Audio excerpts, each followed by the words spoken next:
Em uma terra antiga, marcada por areia infinita e silêncio cortado apenas pelo vento do deserto, uma história começou a ser escrita sob o peso da opressão e da esperança.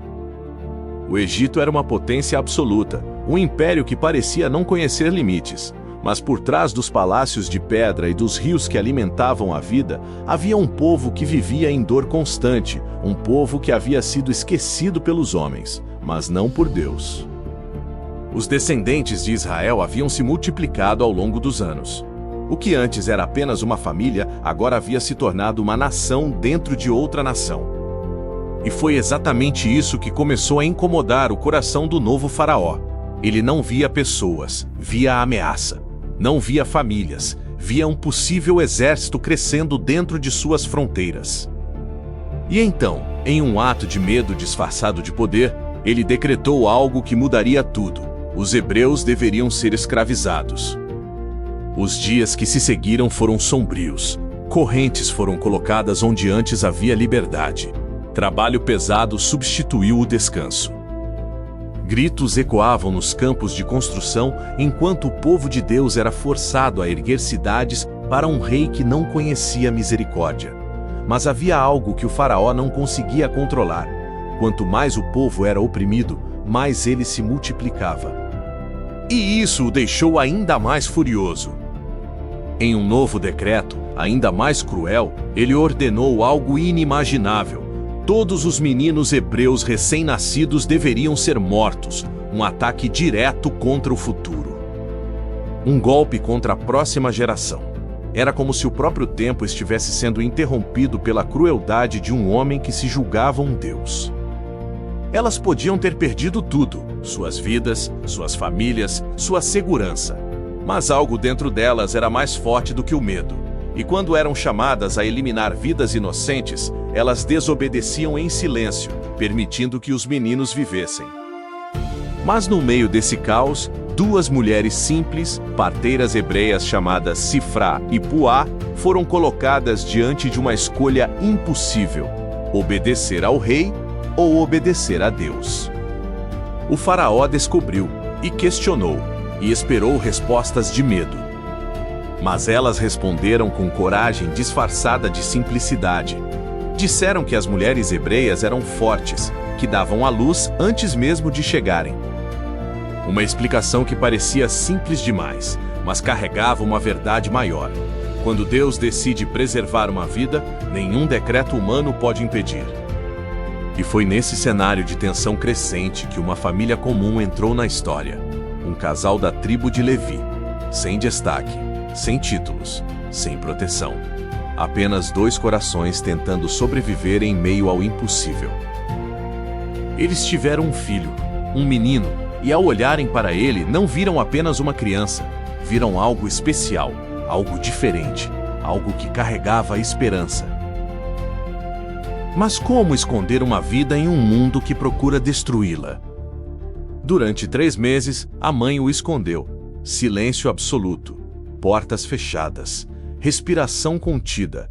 Cada som podia significar a morte, cada choro podia ser uma sentença. Mas ninguém consegue esconder uma vida por muito tempo. O inevitável chegou. E então veio a decisão mais dolorosa de uma mãe. Ela não podia mais mantê-lo em segurança. E aqui nasce um dos momentos mais emocionantes de toda a história. Ela não o abandonou por falta de amor, ela o entregou por excesso dele. Tomou juncos, preparou um cesto, selou com piche e betume, transformou um simples objeto em um pequeno barco de esperança. Colocou o bebê dentro e, antes de soltá-lo no rio, fez o que qualquer mãe faria em desespero e fé ao mesmo tempo: confiou. O rio Nilo, que era símbolo de vida para o Egito, também carregava a morte. Crocodilos, correntes imprevisíveis, perigos invisíveis. Era como entregar o próprio filho ao desconhecido. Mas ela o colocou ali mesmo assim. E a irmã do menino, Miriam, ficou à distância, observando, vigiando, esperando. O silêncio daquele momento parecia eterno. O cesto flutuava lentamente pelas águas. Cada movimento era uma batalha entre o destino e a esperança. E então, algo inesperado aconteceu.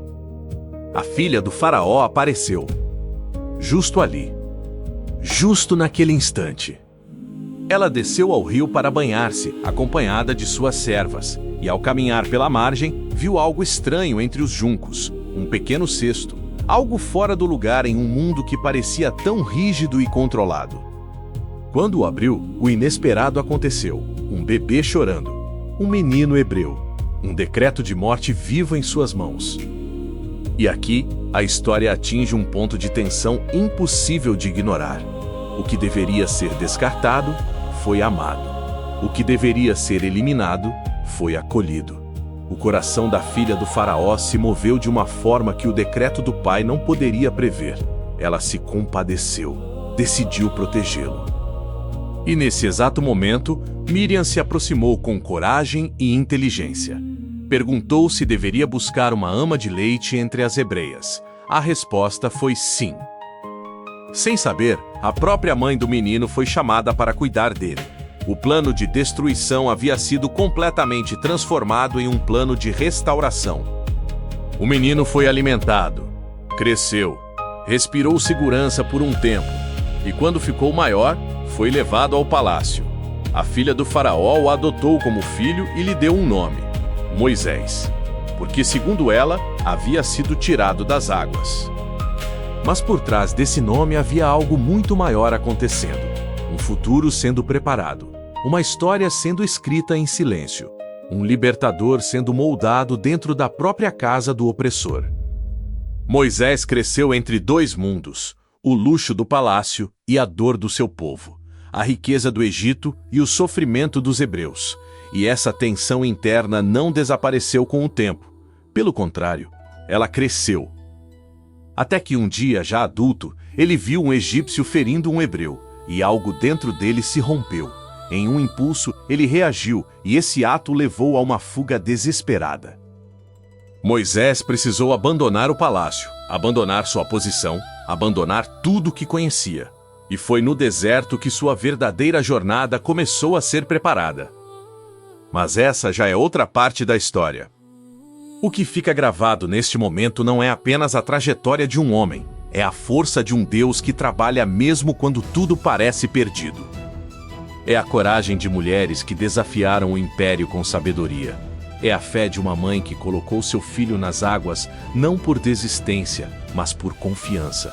E é a ironia divina de ver um libertador sendo criado dentro da casa de quem tentou destruí-lo. Agora pense nisso por um instante.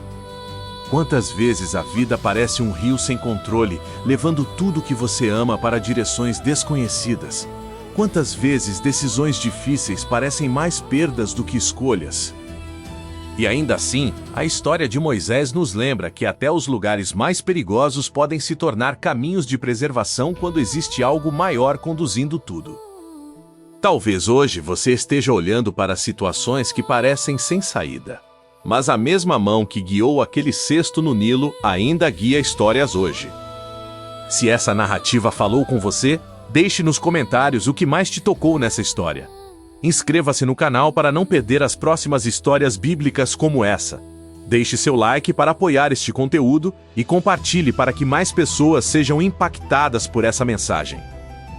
Porque algumas histórias não são apenas histórias, são lembretes de que nada escapa do cuidado de Deus.